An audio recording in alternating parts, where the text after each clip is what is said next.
Intro to the periodic table. So here's this shapes activity that I hope you were able to do. And with the shapes activity, you could organize it by the different shapes. You could organize them by size, and you could also organize them by color. And the periodic table is actually organized in ways similar to this. So first off, when you look at the periodic table, you'll see that each element has a number connected to it. Now that's the atomic number or the number of protons. So really on the periodic table, we're just counting up. We're increasing by 1 proton each time. When you get to the end of the row, you go to the next row and you continue counting up by 1 proton at a time. Now the periodic table has rows. We call the rows on the periodic table periods. We also have these groups or columns. So our first period here just has hydrogen and helium. And then we go to our next period, and it has lithium, beryllium, boron, carbon, nitrogen, oxygen, fluorine, and neon. And our third period is this one here. This is our fourth, fifth. Our sixth period here also includes this bottom row. And this is the lanthanide series. And so technically, our periodic table should look like this. If it looked like this, then this part here would be our S block. This part here would be our P block. Here we would have our D block, and here is our F block. The seventh period also includes this other part. What element is in the third period and the 16th group or family? Well, you can see sulfur. What did the first periodic table look like? Well, our first periodic tables came about because of someone named Mendeleev. So Mendeleev's periodic table organized the elements in order of increasing atomic mass. They didn't know about neutrons yet, and so they just used mass. The elements were also organized in groups of similar chemical behavior. What really set Mendeleev's periodic table apart was the fact that he left spaces or holes in his periodic table for the elements that he hadn't discovered yet or hadn't been discovered yet. And so Mendeleev then used patterns found in the periodic table to predict what should be where these holes in the periodic table were. Many scientists made periodic tables, but Mendeleev's was really unique. Not only did he take into account the known elements of his day, but he also predicted the existence of previously undiscovered elements. By using the periodic table, he was able to predict the properties of these undiscovered elements with startling accuracy. So in this slide, you can see Mendeleev's prediction for eka-aluminum. And then you can see the actual properties for gallium. So eka-aluminum was predicted to be below aluminum on the periodic table.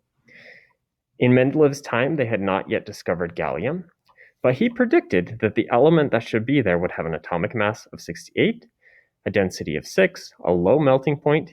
He even predicted what the formula would be if it were an oxide and if it were a chloride.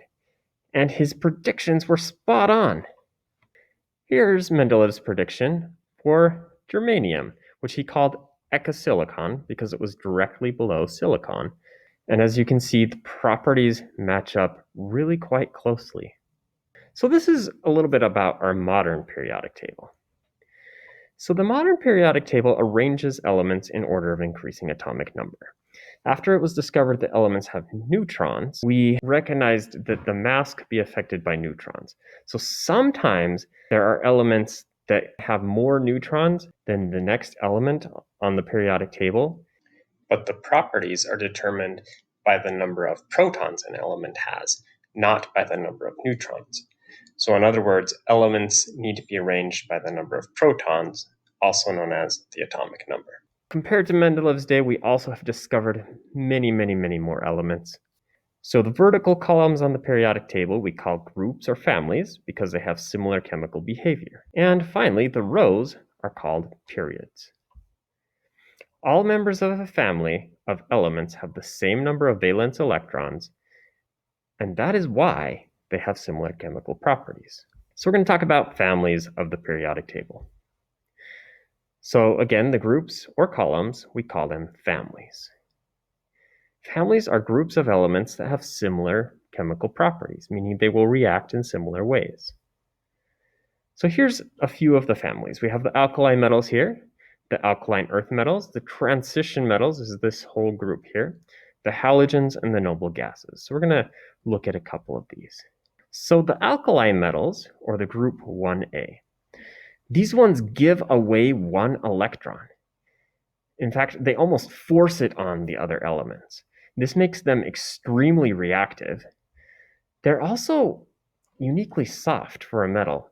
You can cut them with a plastic spoon.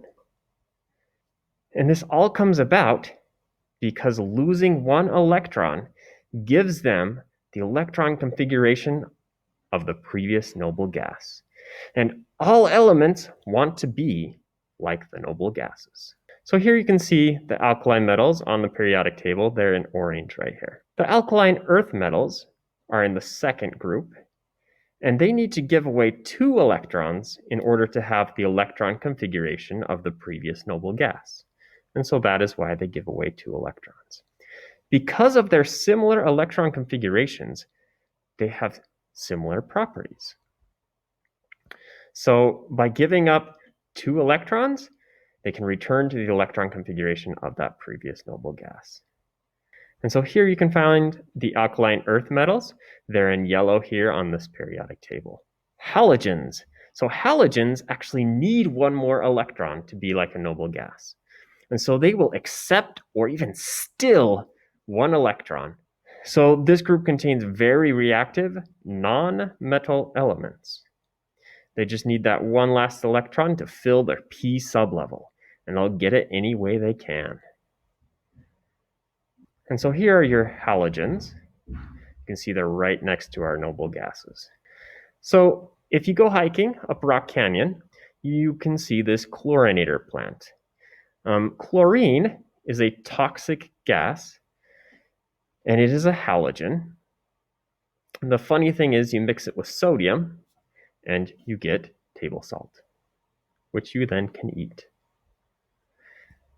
So noble gases are our last column, or the group 8A or 18, and they are noble. And so what it means to be noble is, well, basically, they're just stuck up. They don't want to have any interactions with anyone because their S and their P sublevels are completely full.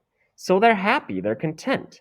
And so because of that, they don't accept or take electrons. And so they do not react with any other elements. They're extremely unreactive. Very, very rarely will you ever find them forming any kind of compound.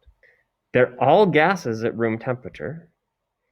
And this is all because they have completely filled S and P sublevels, making them very stable.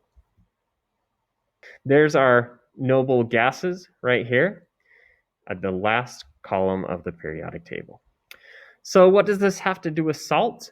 Well, salts are the combination between your alkali metals or your alkaline earth metals and halogens. Remember, alkaline metals and alkaline earth metals are both trying to get rid of electrons, and halogens are trying to gain electrons, all so that they can pretend to be noble. So sodium chloride is the combination of an alkali metal and a halogen.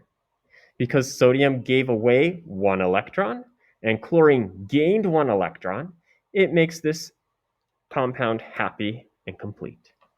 Potassium fluoride is another example of a salt where potassium gave its extra electron to fluorine, making both of them happy and complete.